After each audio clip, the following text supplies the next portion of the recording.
Hey everybody, welcome to Obscurities in Miniatures, and today we got a hold of one of the new Warhammer Underworlds warbands for Nethermaze. Now, I don't actually have Nethermaze, but that's okay. You can always get the new Rivals decks.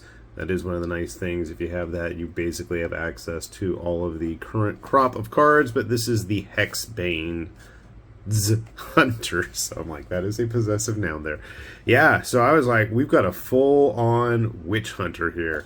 And his entourage. Not only we've got the big burly armored guy, we've got our female inquisitor type, we've got a huntsman, and we've got some war doggies. So quite a nice mix. And one of the nice things about the Warhammer Underworlds kits is they all are insta-push fit, whatever you want to call it. No glue is necessary. And they all have nice detailed bases, and you've got a full set of cards that are all you need to actually play the game. Now, you do need an opponent, a board, and all that other stuff, and if you want to pick up one of these starter sets, they are out there, and there are all kinds of options. But we've got enough of that. I want to take a look at the figures. That's what I'm here for. And I don't know how to open the package very well. Smashing it to bits. It's been a while. So yeah, I had the Crimson Cord on here recently, but technically I had already started working on them like months before that video ever went live. That's kind of nice. Just in terms of sheer convenience, I don't think we've seen a nice off-gray color for the Underworld sprues in some time. Personally, I really like that. Shades of Kingdom Death style. Light gray plastic. For me, it's easier to discern the details. That always helps. And one can never really complain about the quality of those details when it comes to a GW kit. They are definitely on their A game in that regard. Okay. Agrax Earthshade stuck on my fingernails again. My apologies, folks. Look to be, what, 25 millimeter, maybe a 28 and a 32? Or a 20? See if I can actually pick up with my hands. Okay, that is a 20. I'm going to guess that's probably for the dogs. So maybe 20, 25, 32. I'm going to guess that our big armored axe battler guy is going to get one of the big bases. In fact, that is probably his base, and everybody else is going to be on a smaller one. There's the other dog base. Okay. Let's see what we've got here. I really like the recent wave of witch hunters that we've seen to have had since post-Cursed City. I think they've been some really nice looking models, and I really wish that their price point was quite substantially lower. And that is definitely one of the nice things about these kits with Warhammer Underworlds. For the price of just about roughly one actual Age of Sigmar hero character, you've got an entire little warband. And I'm sure, because I've seen plenty of painted examples of all the Mordheim players out there going to town and just chopping these up and converting them. But honestly, I think they look pretty good on their own. I am absolutely looking forward to putting these together.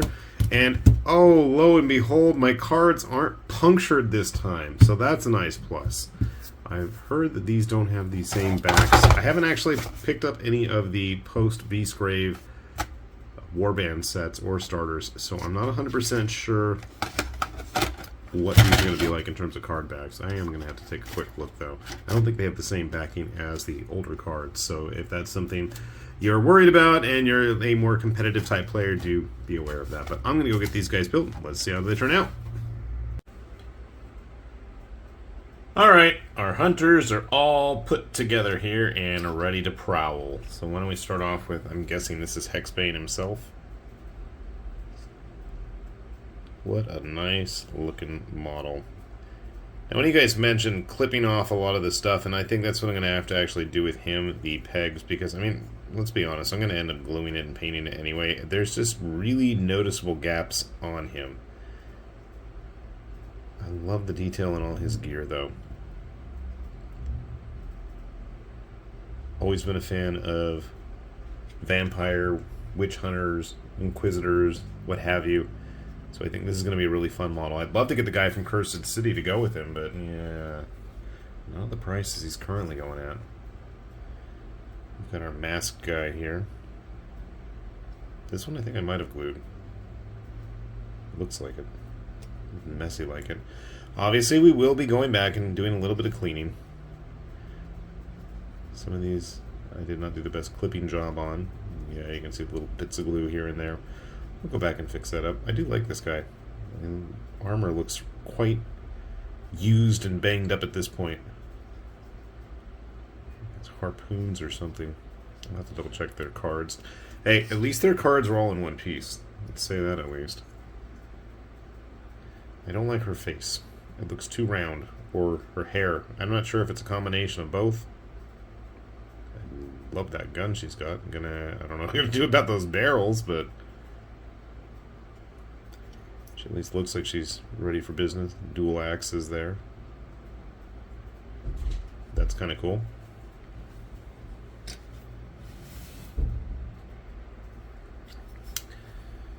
Next up, we got our big dude. Definitely is big. I think he's another one I just finally gave up trying to push pit him together. Again, we are going to go back and clean all this stuff up. Always do before we paint it. I've seen some of you naysayers and nitpickers comment on those before. Although it's been a while since I've had some of those really critical. It's like he's got snot drilling out of his nose there or something. Jeez. Which didn't help it any. I love the scars across the face. Man, okay. I think I built these guys when I was like stuck in quarantine. And finally the dogs. Could never have enough gaming dogs, but yeah, that line down the middle of his face is a little bit bad, bisecting it there. I'm gonna need to clean up those as well, even if it's just pouring some glue or something in there.